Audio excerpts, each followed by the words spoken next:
Hola, ¿qué tal? Bienvenidas, bienvenidos a una emisión más de su programa Pensamiento Libre. El día de hoy contamos con un invitado de primer nivel. Tenemos a José Antonio MacGregor, con quien estaremos conversando acerca de las identidades culturales.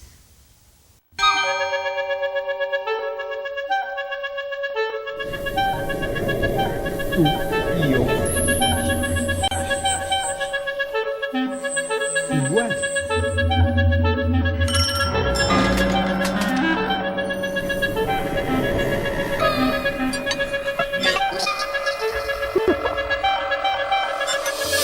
Todo igual.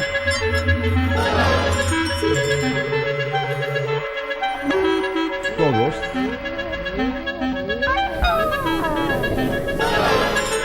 igual.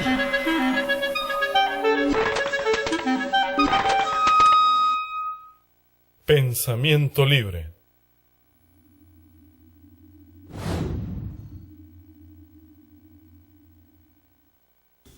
Estamos aquí en Pensamiento Libre con un invitado fantástico, José Antonio MacGregor. Hola, ¿qué tal? Bienvenido. Muchas gracias, ¿cómo estás, Claudia? Muy bien, gracias a ti por compartir este espacio con nosotros. Y bueno, pues el tema que el día de hoy nos convoca, yo creo que es un tema muy interesante, del cual hay muchos espacios desde donde abordarlo, pero yo creo que a lo mejor podríamos iniciar un poco por tratar de generar alguna definición de lo que son las identidades culturales. ¿Cómo lo definirías? Mira, a diferencia de otros seres vivos, finalmente los seres vivos, su primera misión es sobrevivir, ¿no? Y hay seres que desarrollan garras, plantas que desarrollan olores, espinas, en fin. La cuestión es sobrevivir. El ser humano, lo mismo, pero a diferencia de muchas otras especies, el ser humano, si fuese parido y abandonado, no podría sobrevivir. El ser humano requiere, por su propia naturaleza, de una comunidad que lo acoja, que lo críe, que lo forme, que le garantice el desarrollo a lo largo de su vida. Y por ello, las comunidades humanas a lo largo de miles y miles de años han desarrollado mecanismos para darle acogida, para recibir, para incorporar a los miembros que formarán parte de su comunidad, ¿no? Entonces, cuando nace un nuevo ser humano, pues la comunidad celebra y lo bautizan y entonces se comparten toda una serie de símbolos, de ritos, de significaciones que para esa comunidad tienen un sentido. Y el individuo desde que nace entonces ya forma parte de una comunidad, pero la comunidad también de alguna manera le dice, bueno, ¿quieres formar parte de esta comunidad? Pero hay una serie de reglas, hay una serie de normas que todos tenemos que cumplir, ¿no?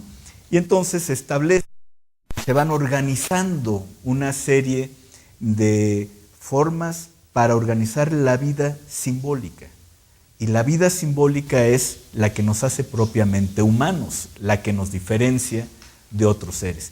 Y esa forma de organizar, la forma en que nos representamos la naturaleza, en que nos representamos la vida en sociedad o incluso lo sagrado, es propiamente lo humano y es justamente lo que da lugar al fenómeno de la cultura. Entonces los conceptos identidad y cultura están muy, muy estrechamente relacionados, ¿no?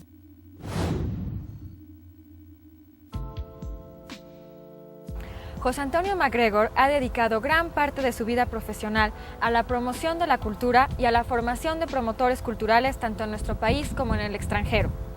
Es licenciado en Antropología Social y maestro en Desarrollo Rural por la Universidad Autónoma Metropolitana.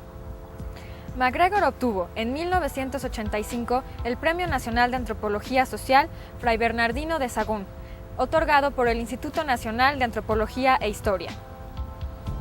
Cuenta, además, con una certificación otorgada por el Organismo Internacional de Certificación de la Calidad en la rama del diseño y la impartición de cursos de capacitación.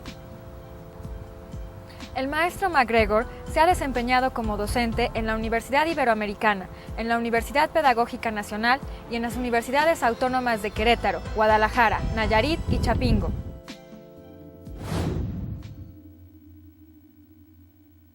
Toda esta gama tan amplia de elementos simbólicos que efectivamente van construyendo al ser humano como individuo y como miembro de esta cultura es muy variada y es muy diversa. ¿Crees que haya algunos de estos elementos que cobran mayor peso para definir estas identidades culturales? ¿Hay algunos que sobresalgan en relación con otros? Sí, me parece fundamental establecer, por un lado, que los símbolos nos permiten tener identidad, que es en primer lugar un sentido de pertenencia, ¿no? Yo pertenezco a un barrio, a un pueblo, a una región, a un país. Por otro lado, nos diferencia de los que no son de ahí. Entonces está nosotros y los otros. Y por otro lado, ese constante relacionarnos con los otros nos va definiendo de manera distinta.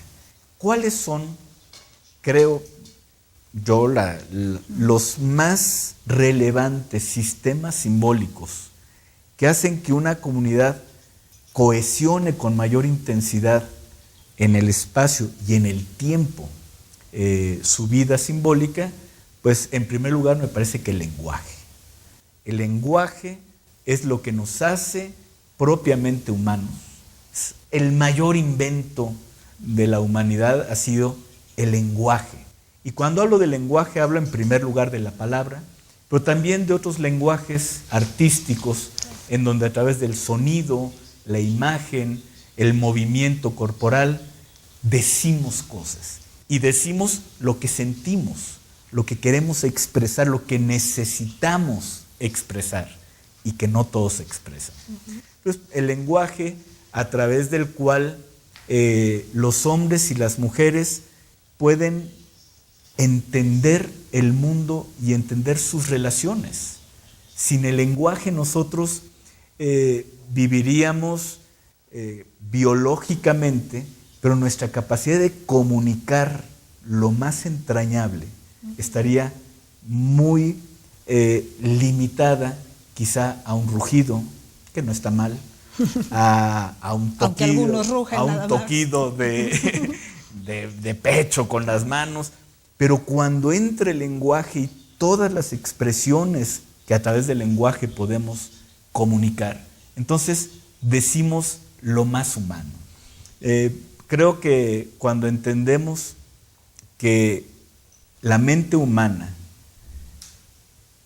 se configura a partir del lenguaje, podemos entender la importancia de este, ¿no? Otro sistema simbólico que me parece fundamental es la memoria.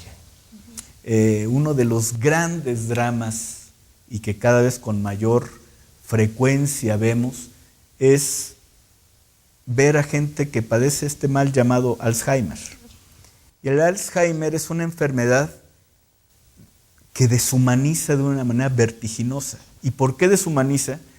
Porque, bueno, para los jóvenes que nos están escuchando, quizá entiendan mejor cómo se configura un disco duro, ¿no? Entonces, nuestro disco duro, por decirlo de alguna manera, lo vamos configurando y alimentando de archivos a lo largo de toda la vida. Y a partir de esos archivos, de esas referencias, esas coordenadas, es que nosotros entendemos lo que somos. A partir de ellos, nosotros amamos a la gente que amamos. A partir de ello, tenemos los gustos que tenemos, vamos a donde nos gusta ir. Y cuando eso se empieza a borrar, entra un virus que empieza a borrar los archivos, que empieza a desconfigurar el disco duro. Entonces sucede de los peores dramas que hay en la vida, y que es ese el que la gente que padece el Alzheimer, la pérdida de la memoria. Creo que lo padecen más quienes lo rodean que el propio paciente. Pero si eso es así, imaginémonos un pueblo con Alzheimer. Claro, es justo un pueblo que no tiene referentes, que no sabe quiénes fueron los que nos dieron lo que hoy tenemos, ¿no? Que no saben de dónde vienen sus ancestros, que no saben cuáles son las batallas que se han dado en ese espacio que nos tocó vivir.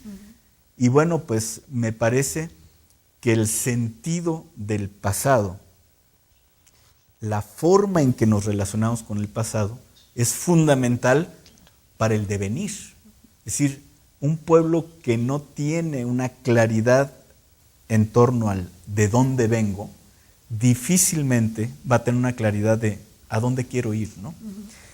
Otro factor que me parece fundamental en la constitución del simbólico y del imaginario de un pueblo es la religión. La religión finalmente nos vincula, existan o no existan realmente los dioses. Lo que sí existe y es real es un vínculo que los hombres hacen con lo que llaman lo sagrado. Y a partir de eso también se configura la cosmovisión en donde la filosofía, en donde las historias, en donde una serie de fantasías y de realidades se mezclan para darnos respuesta a las preguntas que todo ser humano se hace. ¿Qué hago en la tierra? ¿Por qué es la vida? ¿Hacia dónde voy? ¿Qué pasa después de la muerte? Esas preguntas todo ser humano se las hace, y si no hay respuestas, la vida sería una permanente angustia. Y entonces las religiones de alguna manera se encargan de darnos respuestas y generar toda una serie de vínculos para enfrentarlas, ¿no? MacGregor ha publicado diversos artículos en libros y revistas especializados, particularmente sobre temas vinculados a la identidad y la cultura, la promoción cultural comunitaria, la profesionalización de la gestión cultural y las culturas populares. Ha impartido diversos talleres, cursos y conferencias en México, en Estados Unidos, Centro, Sudamérica y en España. Actualmente es coordinador de la colección editorial Intersecciones del Consejo Nacional para la Cultura y las Artes, dirigido a promotores y gestores culturales.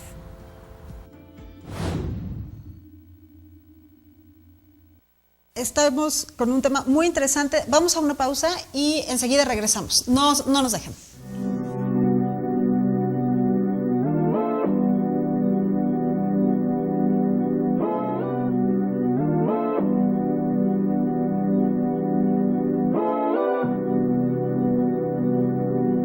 Seguimos aquí en Pensamiento Libre teniendo una fascinante conversación sobre identidades culturales con José Antonio MacGregor.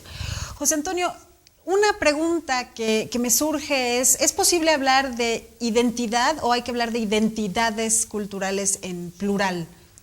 Bien, el ser humano construye sus identidades cotidianamente, de tal manera que a partir del lugar, del espacio donde yo habito, voy creando mis identidades. Por un lado, mi identidad de barrio, pueblo, región, nación, como decíamos anteriormente, pero no solamente espaciales, temporales. No es lo mismo las identidades que se construyen entre jóvenes, entre niños, entre ancianos, pero al mismo tiempo, por la profesión, por el quehacer de uno va construyéndose por el tipo de religión, por el tipo de intereses políticos.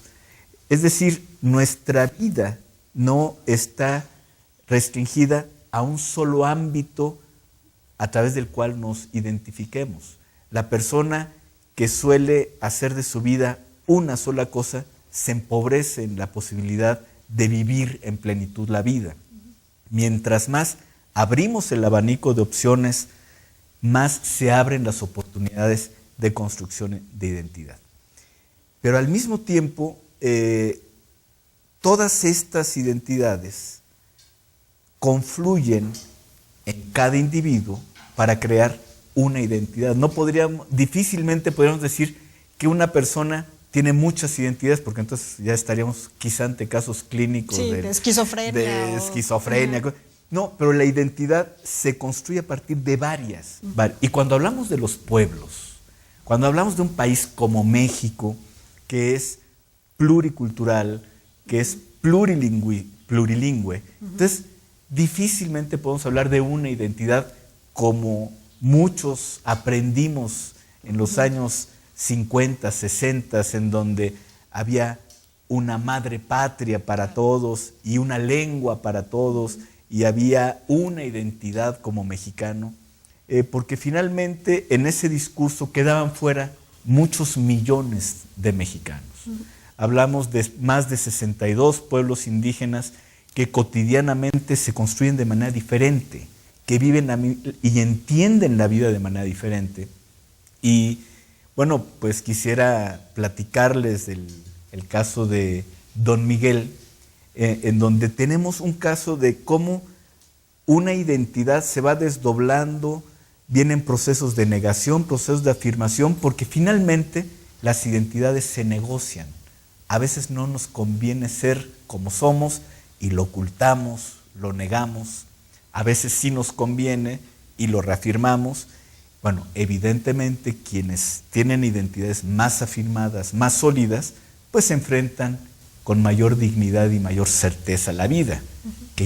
El caso de Don Miguel es interesante porque él nació como mixteco en el estado de Oaxaca, se fue a estudiar a la capital del estado, pero era una escuela muy racista, entonces empezó a borrar todos sus rasgos mixtecos, el tono de hablar, la forma de vestir, para hacerse oaxaqueño.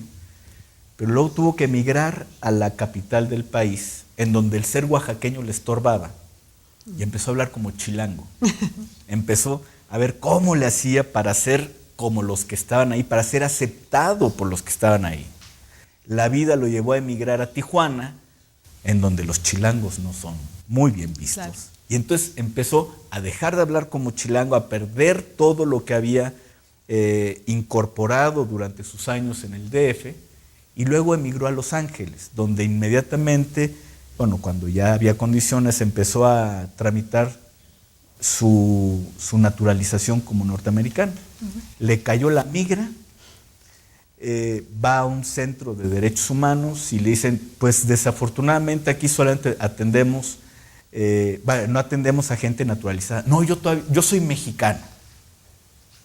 Bueno, pero no a mexicanos, sino a gente de Oaxaca. Les juro que soy oaxaqueño, pero yo soy de Oaxaca. Y lo veía. Bueno, para que nos entienda más específicamente, aquí defendemos a la etnia mixteca. Y el cuate, entonces, empieza a hablarles en mixteco, aquel idioma original, su lengua materna, olvidada, borrada, en ese momento negada, en ese momento la reivindica y es su forma de enfrentar un problema muy concreto como el que estoy mencionando. Ahora, 30 años después de que eso sucediera, Don Miguel es un muy reconocido, prestigiado líder, defensor de los derechos humanos de los mixtecos en Estados Unidos. Y entonces ahí vemos cómo las identidades cambian, las identidades se van transformando a partir de situaciones a veces muy azarosas. Así es la vida y las identidades finalmente las vamos modelando de acuerdo a esa vida que vamos llevando. Claro. Si hay algo difícil de llevar es identidades en proceso de migración. Bien, me parece que en la intervención que acabamos de escuchar de Pacho hay muy buenas luces para este asunto del papel del Estado, ¿no? El papel del Estado en relación a la cultura es irrenunciable en virtud de que si el fenómeno de la creación artística y cultural y la protección patrimonial se dejara al libre mercado, pues entonces no estarían la mayor parte de los actores artísticos y culturales y promotores y gestores que impulsan lo que no entra en el mercado, pues no sería viable en los términos que hablaba Javier, ¿no? Económicamente viable. Es decir, si dejamos los museos, si dejamos la creación artística a que por sí mismo el mercado consuma sus productos y de eso se viva, entonces me parece que tanto el patrimonio como los procesos de creación y de acceso, por un lado, a la cultura, estarían sumamente deteriorados.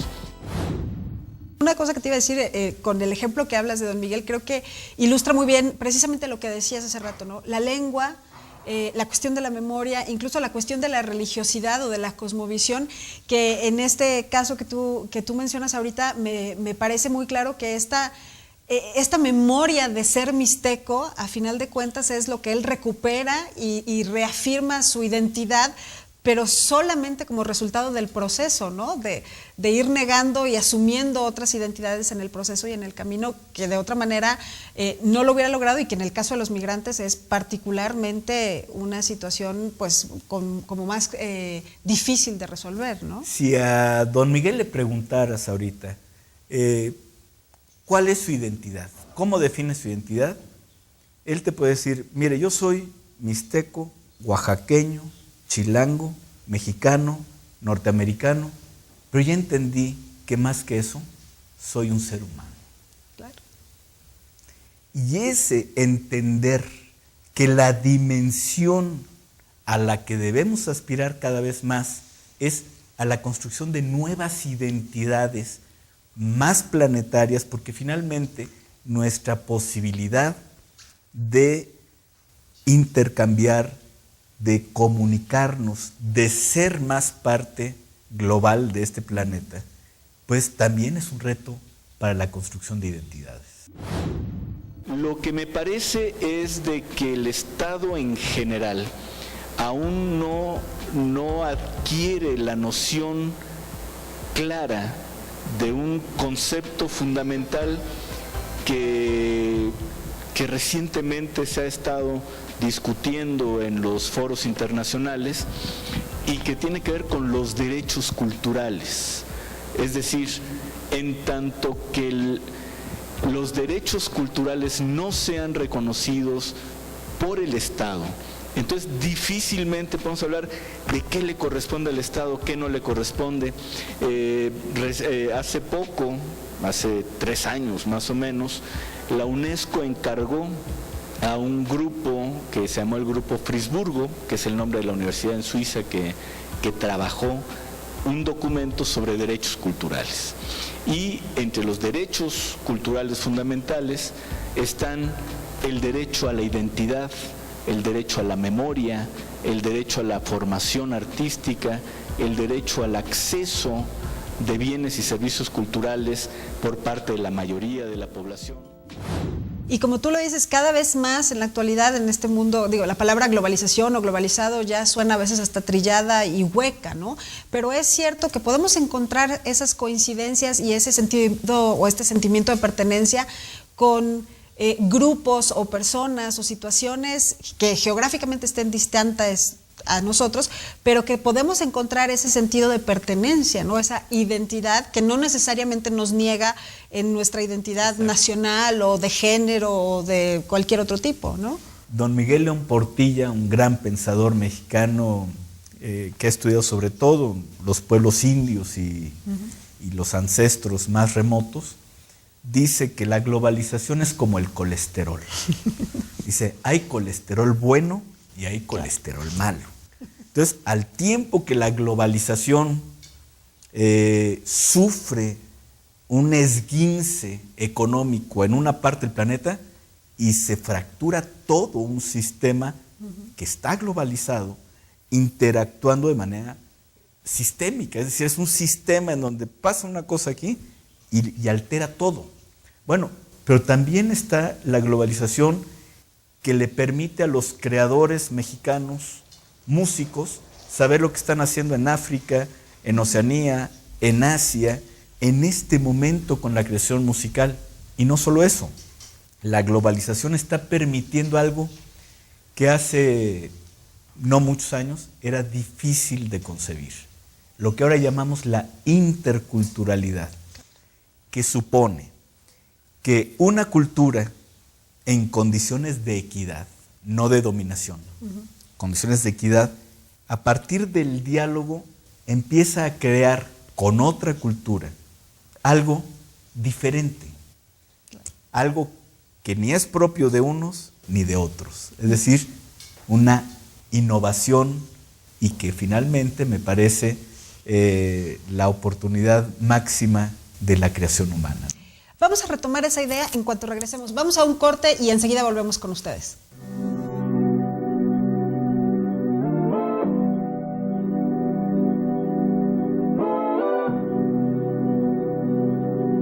Seguimos en Pensamiento Libre conversando con José Antonio MacGregor. José Antonio, justo antes de irnos a la pausa estabas mencionando algo que me parece muy interesante sobre esta interculturalidad, este diálogo, esta relación entre culturas en condiciones de equidad, que me gustaría que pudiéramos conversar más sobre ello, sobre todo considerando que en la actualidad, en el mundo en el que vivimos, estamos enfrentándonos a potenciales identidades y relaciones nunca antes vistas, nunca antes sospechadas, que todavía no sabemos muy bien en qué rumbos o en qué direcciones nos van a llevar, pero que creo que es muy interesante explorarlo porque son parte de este colesterol bueno que decías, ¿no? Estas relaciones y estos vínculos que pueden generar nuevas identidades ya no delimitadas por el territorio o ya no delimitadas por una noción de nacionalidad o de Estado-nación, ¿no? Sí, fíjate que, de hecho, hay gente que procura la protección de las culturas en su versión más auténtica y queremos la pureza de la cultura. No existe eso. La cultura, como el hombre, nació migrante. Y en el momento que migra se encuentra con otros y se fusionan. Hay una canción de un grupo español muy conocido que se llama Jarabe de Palo. Y en un estribillo dice, en lo puro no hay futuro. El futuro está en la mezcla de lo puro, que antes que puro fue mezcla. Entonces, parece juego de palabras, pero no, es muy interesante. Es decir, la pureza de la cultura, su autenticidad, está en la mezcla. Y en ese sentido, tenemos expresiones como el son jarocho, que no solo en Veracruz, sino en lugares como Oaxaca, Tabasco, tuvieron un periodo de florecimiento a partir de que el cine de oro, la radio, toma el son jarocho en una época en la que este país necesitaba construirse como nación. Y entonces empiezan a aparecer los íconos nacionales, el mariachi, el son jarocho, el huasteco, el zarape, y empieza a haber un estereotipo que empezó a empobrecer a la expresión musical del son jarocho. ¿Por qué? Porque en la medida en que era apropiada por las grandes industrias, se alejó del fandango comunitario, de la fiesta patronal, que es donde la gente lo recreaba permanentemente durante años. Entonces, cuando se aleja de ahí, pierde su contexto y empieza un debilitamiento que para los años 70 era crónico. Realmente el son jarocho estuvo desahuciado hasta que, bueno, rápidamente contar de el último de los mohicanos, que era don Arcadio Hidalgo, que antes de morir reúne a varios jovencitos y les dice, el son jarocho se trata de esto, se toca así, se canta así, se improvisa de esta manera, y estos jóvenes empiezan a hacer talleres de versificación, talleres de instrumentación, se van a los archivos parroquiales a buscar sones del siglo XVIII, XIX, y empiezan a trabajar en encuentros regionales, encuentros locales, los jaraneros indígenas con los mestizos, los de Veracruz con los de Oaxaca, y empezó a generarse un proceso de creación y de recreación del son jarocho que lo llevó a un impulso tremendo en los años, sobre todo 90, ya para el nuevo siglo, hay generaciones de pequeños, de jóvenes, que cada vez ven en el son jarocho mayores opciones de expresión. ¿Y qué encontramos? Que en el son jarocho está nuestra tercera raíz de origen africano, que en el son jarocho está Andalucía, que en el son jarocho está la cultura indígena, y últimamente empiezan a llegar grupos de jazz, grupos de reggae, grupos que empiezan a dialogar con los jarochos para crear nuevas formas de expresión musical. En el DF, bastante lejano de las playas del Sotavento, el son jarocho es un fenómeno en boga. ¿Por qué? Porque la gente, los jóvenes sobre todo, requieren apropiarse de algo que les diga algo de lo que son, algo que los remita a una memoria. Y en este sentido el son jarocho me parece un caso espléndido de cómo un grupo de jóvenes impulsa algo que les viene de generación y cómo en la medida que esto se fortalece puede compartirse con otros ámbitos no solo del país, sino de otros países. Últimamente hay encuentros de soneros de Veracruz con africanos, porque comparten la cora, que es una especie de arpa, y el arpa jarocha, y entonces empiezan a hacer unas mezclas en donde lo que producen ya no es ni jarocho ni africano, es interculturalidad, claro. Es finalmente la sensibilidad humana que deriva de una tradición. Y me parece que ese tipo de fenómenos cada vez son más factibles porque tenemos los medios. Ahorita, a través del internet, a través del YouTube, el iPhone, el iPod, estamos oyendo muchísima música, pero lo mismo pasa con la poesía, con el teatro, con la danza. La posibilidad de intercambiar, de aprender, son mucho mayores, y en esa medida, pues, las posibilidades de crear también se multiplican, ¿no? Claro, y que además una cosa es que con esto es también la forma de exponernos ante nuevos lenguajes, ¿no? Ante nuevos idiomas que no tienen que ser lingüísticos, ¿no? Nuevos idiomas musicales, nuevos lenguajes visuales, nuevos lenguajes kinestésicos, una serie de cosas que nos permiten explorar otras posibilidades de la construcción de estas identidades cambiantes, que en el campo, además de las manifestaciones culturales, creo que se enriquece muchísimo y termina siendo como un idioma universal, ¿no? En donde uno puede, a través de la música, sentirse genuinamente identificado y como tú decías, encontrar algo que me habla a mí y con lo que yo me quiero relacionar y que puedo ir explorando. José Antonio MacGregor fue director general de Culturas Populares y director de Capacitación Cultural del CONACULTA, desde donde impulsó la creación del Sistema Nacional de Capacitación y Profesionalización de Gestores y Promotores Culturales de México. Actualmente es asesor de la Secretaría de Cultura del Distrito Federal y consejero internacional de la UNESCO y de la Organización de Estados Iberoamericanos. Yo creo que esto que hablas de los nuevos lenguajes nos habla de posibilidades que tenemos para expresar, para decir, pero además para construir mundos que no conocemos. Es decir, yo a partir de la interacción con un creador sudamericano puedo crear mundos que ni él ni yo imaginábamos. La posibilidad de diseñar proyectos novedosos, la posibilidad de decir cosas nuevas y viejas. Ahorita es muy común ver sellos discográficos en donde, de carácter global, sellos que venden en el mundo entero y que se llaman World Music, y que no es otra cosa que la música de nuestros abuelos, la música de nuestros ancestros, que nosotros no supimos registrar con un sentido mercadológico y que llegó alguien y sí lo hizo. Claro. Pero a lo que voy es de que la gente no solamente está ávida del consumo, de lo que el mercado común nos está ofreciendo.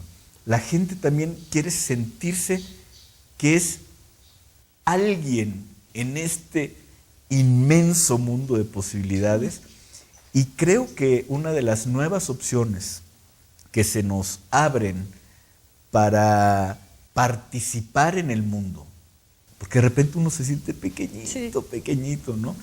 Y bueno, ahora también algo que antes, hace muy poco, era muy difícil de concebir, y que ahora es lo que llamamos las redes sociales.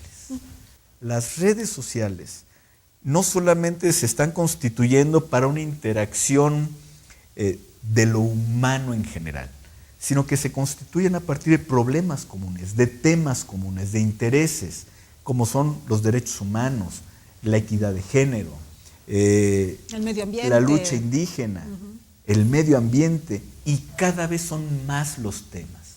¿Por qué? Porque cada vez son más las reivindicaciones humanas. La exclusión que vivían y siguen viviendo muchas veces los homosexuales los ha llevado a aglutinarse en torno a redes. Lo mismo ha pasado con los indígenas, lo mismo está pasando con creadores que no han encontrado en los foros y en los espacios institucionales, oficiales y formales salida a su capacidad expresiva y a sus lenguajes artísticos, y entonces las redes empiezan a generar una especie de mercado ciudadano, un mercado justo en donde la calidad es estimulada por las mismas redes, y empieza a haber la posibilidad de que conozcamos la producción artística a través de estas redes que de otra manera ni siquiera existiría, ¿no? Entonces, este concepto de redes también me parece muy importante, porque de esa manera los ciudadanos son y dicen. Ya ahorita cualquier niño mayor de 5 o 6 años ya está conectado, ya tiene muchas opciones a partir de la tecnología de estar en un grupo high five o cantidad de opciones. Y esto le está dando una destreza y una competencia para participar en ese diálogo abierto, que tiene muchos riesgos, que tiene muchos peligros, pero que también implica muchas oportunidades, ¿no? Y que además también abre muchas puertas para una forma de autoconcebirse y autorrepresentarse como persona, que de alguna manera antes no existían con tanta facilidad, ¿no? Tú mencionabas el caso, por ejemplo, de la homosexualidad o de los grupos indígenas, que a lo mejor en un contexto sin estas ventajas tecnológicas no había esos espacios de autorrepresentación, de utilización de tu propia voz y de tu propia expresión simbólica, que ahora pueden compartir con otras personas gracias a estas redes sociales y gracias a esta tecnología, y encontrar que sí hay esos diálogos y si hay otras entidades u otras personas detrás de una computadora con quien puedo compartir esto que antes no tendría a lo mejor ese alcance, ¿no? Los gobiernos deberían destinar el 2% del presupuesto a la cultura. En México, a nivel nacional, no se otorga ni el 0.3% a la cultura. Y se deja en gran medida la producción a que grandes industrias culturales sean las responsables de producir. Esto deja fuera a la gran mayoría. El problema, me parece, es que mientras hay... ¿Por qué se requiere que la mayoría tenga condiciones para desarrollar la cultura? Porque existen problemas, existen fenómenos provocados por un proyecto hegemónico global que ha incidido de manera muy intensa en la desintegración del concepto de comunidad, del concepto del colectivo, que son fundamentos de la cultura. En la medida que los procesos de individualización y de consumismo se agrandan, se profundizan, entonces se requieren de procesos que compensen estos procesos. el reto de toda sociedad que aspire a ser mínimamente moderna es hacer cada vez más abierta. ¿Qué quiere decir abierta? En donde quepa más gente, en donde quepa más la diversidad. Después del levantamiento indígena en Chiapas, en su parte álgida, se realizó un Congreso Nacional Indígena. Y el lema de ese congreso realmente es muy conmovedor y literalmente decía: nunca más un México sin nosotros. Claro. Y así como en ese momento lo dijeron los indígenas, pues también lo están diciendo otros que también han sido históricamente excluidos, y cada vez son más los que dicen: nunca más un México sin todos los que estamos ahí. Ese es el gran reto de los países modernos, y para ello hace falta, por un lado, voluntad, por otro lado, madurez de los individuos que integran esa sociedad, pero también instituciones que protejan y no solamente cuiden la integridad de la diversidad, sino que la estimulen. Porque al igual que los seres vivos, a mayor diversidad, mayor riqueza. Por supuesto. Vamos a ir a un corte y enseguida regresamos con ustedes. No se vayan, seguimos aquí en Pensamiento Libre.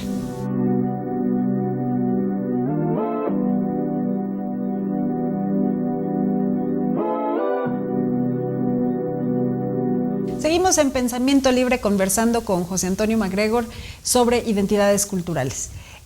Una cosa que estabas comentando justo antes de irnos al corte, creo que es sumamente importante poder explorarla un poco más, y es el papel de las instituciones en esta construcción y transformación de las identidades culturales. ¿Qué papel están cumpliendo y qué papel deberían cumplir estas instituciones? Mira, en materia de cultura, primero hay que decir que el Estado no crea cultura, que al Estado no le toca el resguardo de la cultura. La cultura se crea, se hace, se resguarda en las calles, en los pueblos, en las comunidades, en donde cotidianamente la gente produce, crea, inventa, y si no tiene una institución que la apoye, hace su proyecto, y hace su festival, y hace su concierto, y hace su revista. Las culturas populares y muchas de las culturas alternativas se desarrollan con el Estado, sin el Estado o a pesar del Estado. Claro. En este sentido, la pregunta en torno a qué le corresponde a las instituciones del Estado hacer, en primer lugar, reconocer la diversidad cultural. No existe una o un determinado tipo de culturas que deban predominar sobre las otras, sino entender, leer adecuadamente la realidad pluricultural de esta nación inmensamente rica en cultura como es México. En segundo lugar, me parece que es fundamental que el Estado garantice a los ciudadanos, a nivel individual y colectivo, sus derechos culturales. ¿Y cuáles son los derechos culturales? El derecho a la identidad. Hay un concepto que el Programa de las Naciones Unidas para el Desarrollo impulsó en el 2004, que es la libertad cultural. Que los individuos elijan la identidad que quieran vivir. Y si quieren cambiar de identidad, que cambien de identidad. Y si quieren ser indígenas con tenis y lentes oscuros para hacer sus danzas, que hagan sus danzas así, aunque a muchos etnofotógrafos les moleste porque pierden un poco el folclore, ¿no? Claro. Es decir, la identidad cultural es, como hemos visto, fundamental en la definición de un individuo, de lo que es y lo que quiere ser. Entonces, el garantizarle su derecho a decidir qué identidad quiere vivir, en tanto sea también capaz de respetar las identidades. Finalmente, uno quisiera ser quizá determinada, tener pertenencia a determinados grupos, pero finalmente la identidad no solamente la construyes con lo que tú quieres, sino cómo los otros te reciben también, ¿no? Sí. Entonces, pero sí el ejercicio de la libertad cultural, el derecho a decidir la identidad que tú quieres, el derecho a la memoria. Y garantizar el derecho a la memoria es proteger el patrimonio, difundir el patrimonio y también introducir en las instituciones educativas una importante, en cantidad y calidad, dotación de contenidos que nos permitan sustentar una memoria como país. Otro de los derechos fundamentales es el derecho a la formación artística. Ese es un derecho cultural establecido internacionalmente. Y bueno, en nuestro país nos falta muchísimo claro, para llegar a estándares elementales. El acceso a bienes y servicios de calidad. Ese es otro derecho cultural. Entender que los derechos culturales son derechos humanos. No es, bueno, ya para qué quieren tantos derechos, hombre, derechos culturales ya es un exceso. No, son las distintas facetas de la vida humana que un Estado democrático debe garantizar, ni más ni menos. Cuando hablamos del papel de las instituciones, me parece que históricamente muchas veces han suplantado el papel que le debe corresponder a los ciudadanos. El Estado decide, el Estado es el que define contenidos, es el que define las formas de organizar las instituciones y la oferta cultural. Ha sido, me parece, un Estado muy autoritario, muy paternalista, que es lo mismo. Y finalmente la posibilidad de ejercer los derechos culturales está en gran medida vinculada a un tipo de Estado que corresponda a este ideal de Estado democrático. Es importante que si yo quiero crear un espacio en el garage de mi casa para que los músicos toquen y los bailadores bailen, pueda hacerlo, claro, sin que eso suponga una sanción administrativa por parte del gobierno local, como sucede muchas veces. Por supuesto. Entonces, en este sentido, a las instituciones les corresponde, por un lado, reconocer la diversidad, respetar la pluralidad, el garantizar los derechos culturales y, por otro lado, crear las condiciones para que los ciudadanos inventen, sueñen, innoven.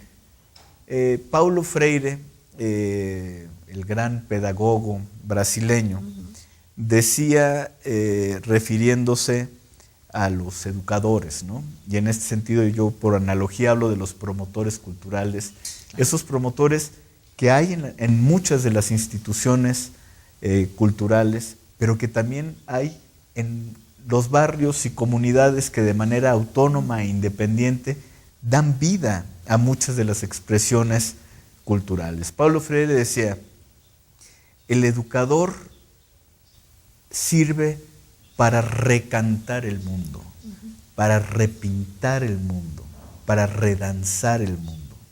Y de alguna manera yo creo que efectivamente los promotores, las instituciones no cantan, no danzan, no inventan, pero sí crean las condiciones para que eso suceda. Yo creo que nos falta mucho por andar.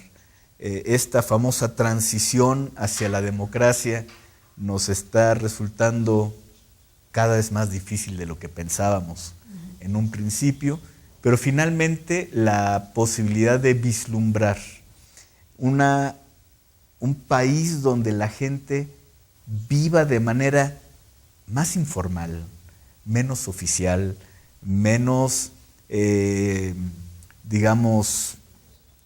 acartonada muchas veces, como muchas veces se nos presenta la oferta cultural, sino en la calle, que muchas veces los jóvenes toman, los sonideros, los danzoneros, los soneros, Y creo que en la medida en que la cultura sea más ciudadana, en que la cultura sea más espontánea, todavía nos dará el gusto de tenerle mayor sentido a la vida.